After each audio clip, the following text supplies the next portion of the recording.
not break the stillness of this moment, for this is a time of mystery, a time when imagination is free and moves forward swiftly, silently.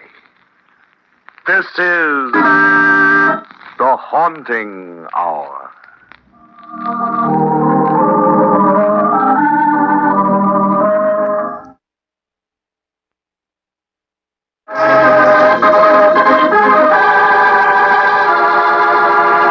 The Mystery of the Southern Star.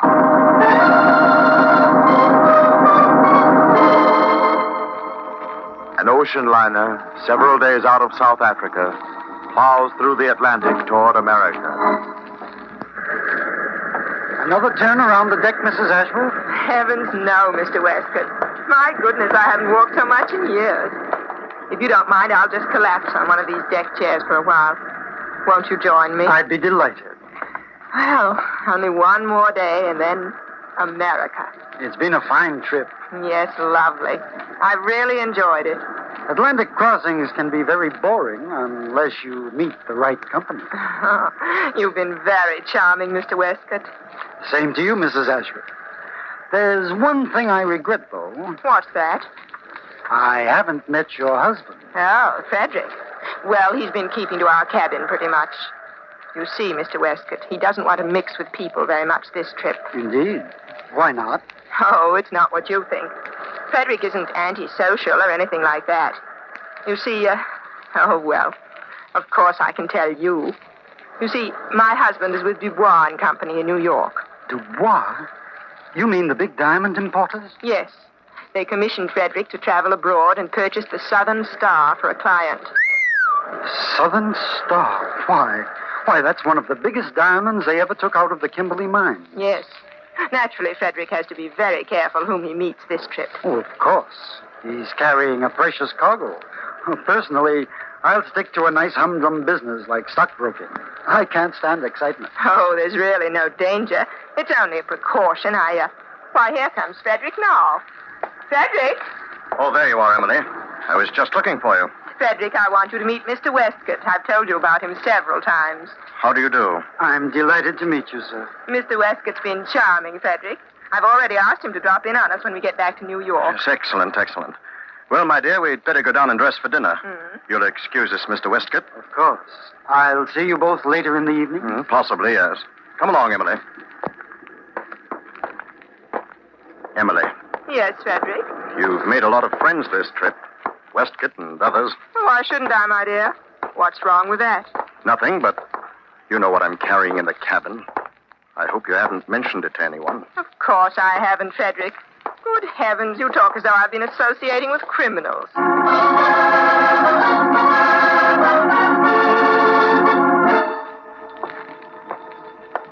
Radiogram, Captain. Just in from communications. Thanks.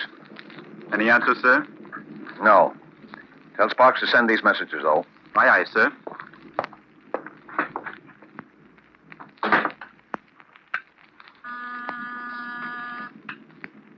Captain Miller. Oh, good evening, Mr. Randall. What's the weather report? Good. Good. We ought to be in right on schedule. Yes, it's been a nice, quiet trip. Captain Miller! Captain Miller! Yes? Come in. Why, Mr. Ashworth, what's the matter? What's wrong? My wife's disappeared. What? Are you sure? Yes, I can't find her anywhere. I was in the lounge late, and Mrs. Ashworth had retired to our cabin. When I returned, I found the lock broken, my belongings rifled, and my wife had disappeared. And not only that, the diamond's gone. The Southern Star? Yes, but that doesn't matter now. It's my wife, Captain. I've gone all around the deck, asked the stewards, everything. No one's seen her. I'm afraid there's been foul play. The diamond... Steady, Mr. Ashworth, steady. Easy does it. I'll issue an order to search the ship at once. And then we'll take a look at your cabin.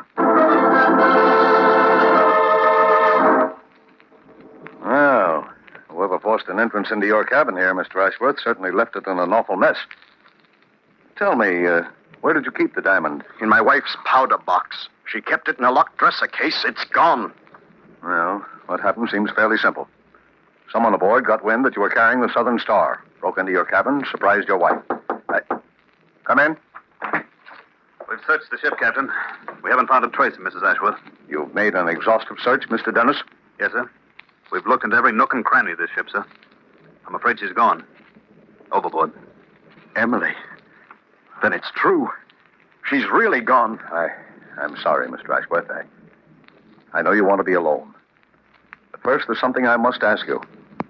Can you give me the names of the people your wife met on this trip? The ones she kept company with? Yes. Yes, I think I can. There were at least 5 I knew about. Mr. Dennis. Yes, sir. Stand by and take down those names. I want to send a radiogram to the police in New York.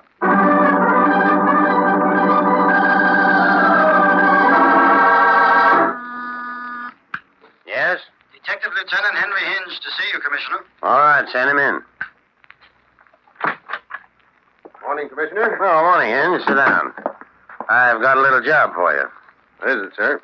Yeah. Read this radiogram. Just came in from Captain Miller aboard the Lexitania. Southern Star, eh? That's quite a haul. With a cool $500,000, they tell me. That's right. Now, the Lexitania docks at 3 this afternoon at Pier 17. From here in, it's your baby. A tough baby if I know anything about these seagoing crimes. In order to prove murder, usually, you have to produce a corpus delicti. The corpus delicti is always somewhere in the Atlantic. Yes, you're right, Hinge. But one thing we can be sure of. That big diamond isn't in the Atlantic. Someone aboard that liner has got it and hopes to get through with it. Well,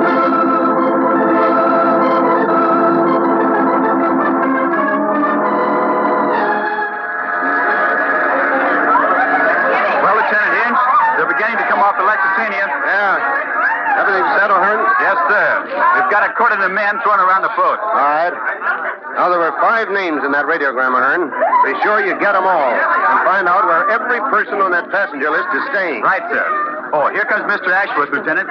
It must be him over there by the customs examiner. The reporters are ganging up on him. How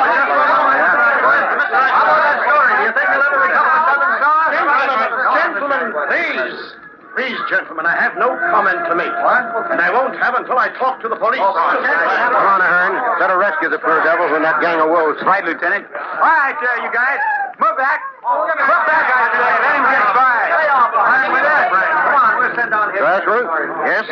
I'm Detective Lieutenant Henry Hinge, Homicide Division, taking charge of your case. Oh, well, how do you do? We'd better get off the pier here and go down to headquarters where we can really talk. Just as you say. I don't know how much information I can give you, Lieutenant Hinge. This terrible tragedy, well, I'm afraid it's unnerved me. Naturally, it's a terrible blow. We'll do our best to get to the bottom of it. Mr. Ashworth? Mr. Ashworth? Yes? I'm the customs official inspecting your baggage. There's one item you haven't declared. It's in this large trunk. But I don't understand. I'm quite sure I declared everything. You are. Now take a look at this. Wait till I open the trunk cover. Now, have you declared this? Good heavens. It's my wife.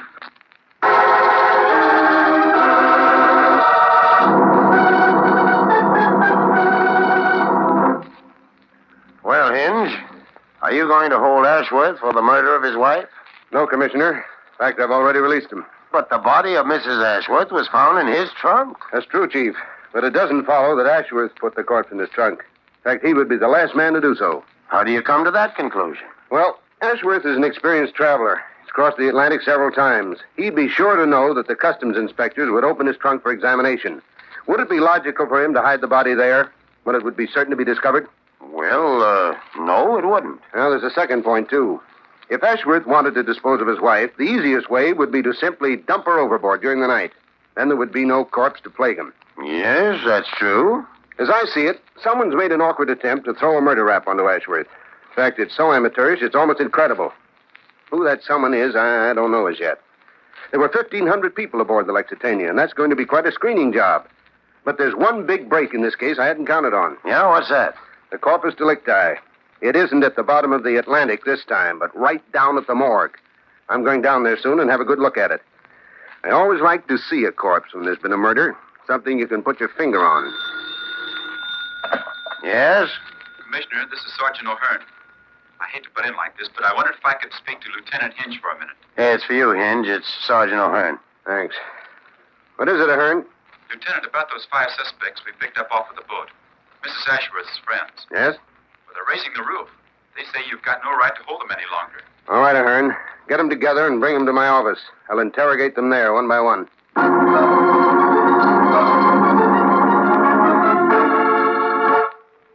The idea asking me all those silly questions. Just because I happened to meet poor Mrs. Ashworth on the boat. It's a shame and a disgrace, that's what it is. My husband's a friend of the mayor, and I'll see that you get what's coming to you, Lieutenant Hinge. I'm sorry, Mrs. Jameson. It's just a matter of form, routine procedure. You're free to go now. Giving me the 3rd degree as though I was a common criminal. As if I knew what happened to that poor woman on the boat. Yeah, what a business. What a way to make a living. Yeah. Yes, Lieutenant? There's one more of those ship's passengers waiting, isn't there, Ahern? Yes, the 5th and last. Any luck, Lieutenant? No, they all seem to be on the level. Send in the last one, will you? Right. Lieutenant, I wish to register the most violent protest at this unwarranted examination. This is an outrage. I'm sorry, sir. Sit down. Try to make this as brief as possible. Merely a matter of routine. Know you're just off the boat and that you're anxious to get home. Well, what do you want to know? Your name? Leonard Westcott, Occupation? stockbroker. How well did you know Mrs. Ashworth? Not very well. I just met her aboard the Lexitania. We spent some time together, and... Now, look here, Lieutenant, you're not implying that You what, Fingers? What?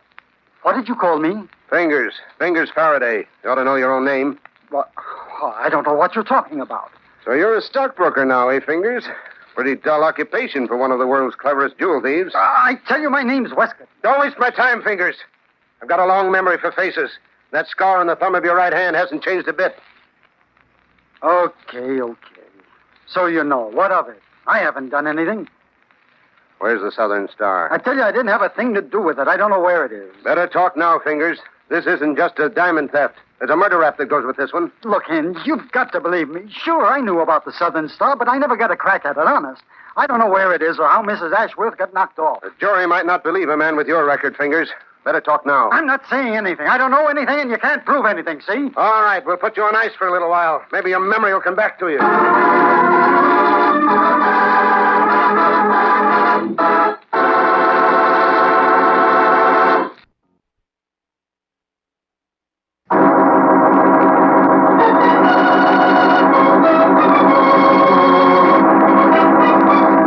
And now for Act Two of our story, The Mystery of the Southern Star. As you will recall, Frederick Ashworth and his wife had gone to South Africa to purchase the fabulous diamond called the Southern Star for the New York jewel importing firm of Dubois and Company. On board the liner Lexitania, on the return voyage to America, Ashworth's cabin was rifled, and both his wife and the diamond disappeared. The ship's captain radioed New York police, and Detective Lieutenant Henry Hinge met Ashworth at the pier. The two men were just about to go down to police headquarters when the customs inspector opened one of Ashworth's trunks. It contained the strangled body of his wife. Ashworth is heartbroken over the death of his wife, and the disappearance of the fabulous diamond, the Southern Star, means little to him in his grief. Detective Lieutenant Hinge, in his investigation of the case, has come to the conclusion that Ashworth is innocent of the murder. For Ashworth is a traveled man and knows too well the thoroughness of examination by the customs officers. And Hinge really wanted to dispose of his wife. The simpler method would have been to push her overboard in the night. Of the 1,500 passengers aboard the murder ship, the Lexitania, Henry Hinge questions 5 who had met Mrs. Ashworth on the voyage to America. From these people, he learns nothing at all. But then a man called Westcott, a stockbroker, is brought in for questioning. And a gleam of memory flashes in the veteran police lieutenant's mind. Hinge remembers the face. He knows that Westcott is none other than Fingers Faraday, one of the world's cleverest jewel thieves. Hinge accuses Fingers of stealing the Southern Star, and says to him, And jury might not believe a man with your record fingers. Better talk now. I'm not saying anything. I don't know anything, and you can't prove anything, see? All right, we'll put you on ice for a little while. Maybe your memory will come back to you. I tell you, there's nothing to remember. I didn't do it. I swear I didn't. Cool off, Fingers. This time we've got a murder on the high seas and the corpus delicti. You know, I've got a funny feeling. That corpse may have something to tell us. You have any idea what it could be? No, I tell you... Okay, suppose you cool your heels in the cell while I go down to the morgue and have a little talk with the corpse. Well,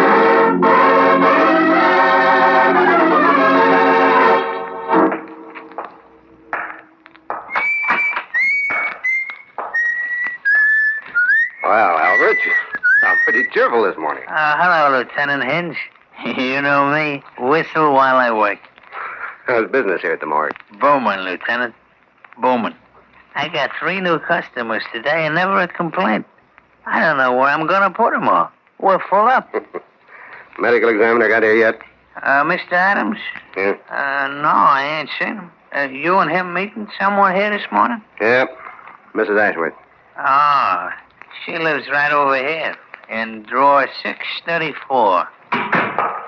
Oh, here's the medical examiner now. Morning, Hinge. Morning. Albert. Are we all ready to look at the body? Yes, sir. I'll bring her right out.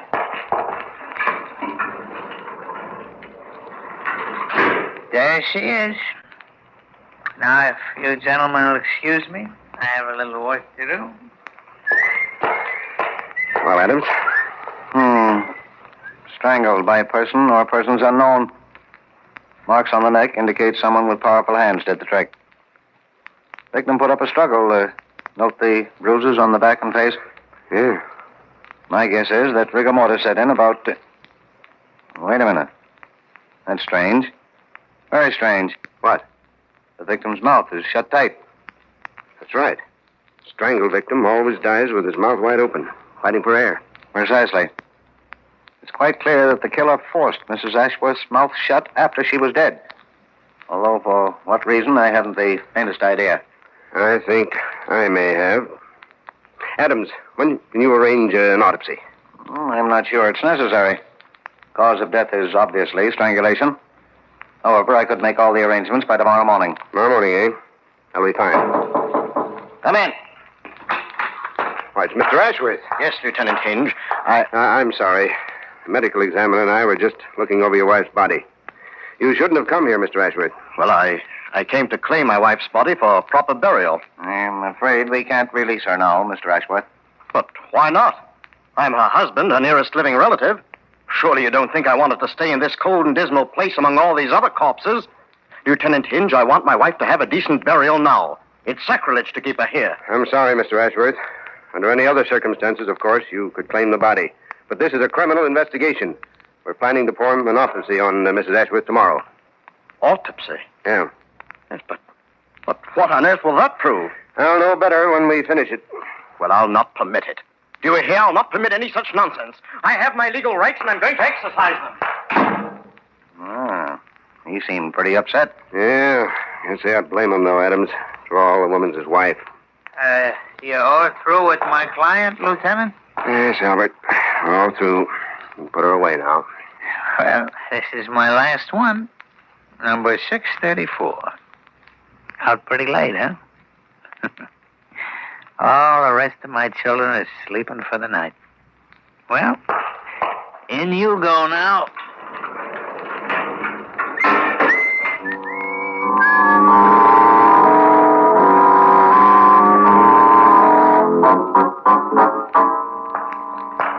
I don't know why it is, Adams, but the morgue depresses me more in the morning than it does at night. Yes, me too. I've been in here 1,000 times, and I can never get used to it. And by the way, Hinge, I see by this morning's paper that you've released Fingers Faraday. Yeah. We didn't really have anything on him, except the fact he was on the Lexitania. You can only hold a man on suspicion so long. Yes, I suppose so. And that crook is capable of anything. Well, here we are. Albert doesn't seem to be around. Well, still a little early in the morning. Let me see.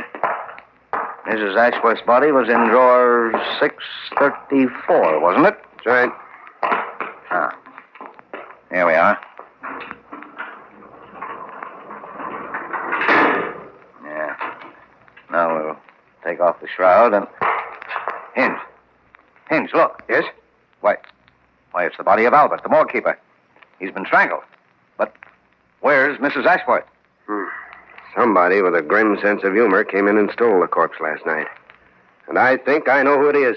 Where's the phone, Adams? Over there on the desk. Oh, poor Albert. He was such a cheerful fellow. Operator, get me Sergeant O'Hearn, homicide, police headquarters, at once.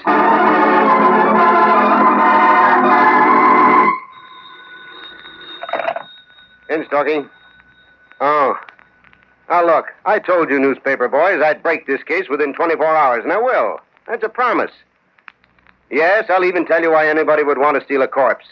Now, be a nice fellow and leave me alone for a while, will you? I've got a lot to do. Lieutenant Hinge. Oh, it's you, Mr. Ashworth. The newspapers are full of this terrible episode down at the morgue.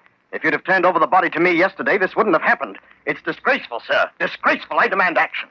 Where's my wife? Suppose you tell me, Mr. Ashworth. What did you say? I said, suppose you tell me. You know where she is. Why, this is absurd. Ridiculous. Is it, my friend? Well, you can't prove one word of this preposterous accusation. Can't I? Certainly not. I defy you to try. All right. Let's begin at the beginning with the motive. In the first place, you needed money badly. You lost heavily at gambling and also through bad business investments. Very heavily. How did you know that? Investigated. Routine here at the department. All right, let's go on.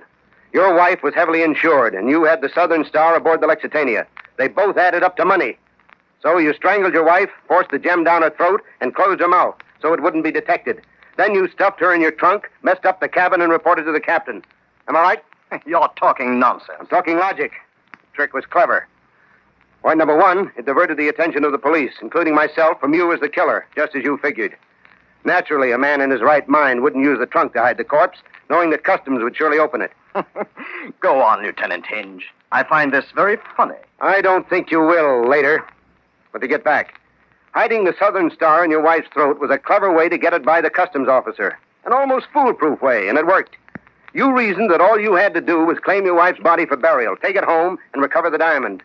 When you were balked in this, you entered the morgue, killed Albert, left him in the drawer, and took the body of Mrs. Ashworth away. Very pretty. Very pretty and rather macabre. But you can't prove it. Oh, yes, I can. There's one little detail in which a jury will send you to the chair, Mr. Ashworth. And what's that? You were the only outsider who knew in which morgue drawer your wife's body was located. Drawer 634. It would have taken you hours to find it otherwise. You saw the number when you came in to claim the body, and you went straight to it when you returned. No, it could have been someone else, I tell you. That's not enough. You'll never convict me on that. Hinge speaking. Lieutenant, we found the body. It was buried in the cellar of the Ashworth place here. Good work, O'Hearn. What about the diamond? We got that, too. Found it in a bureau drawer upstairs. Well, that's that. But what about Ashworth himself, Lieutenant? We haven't located him. Oh, that's all right, O'Hearn. Don't worry about him. He just came down to headquarters here to give himself up.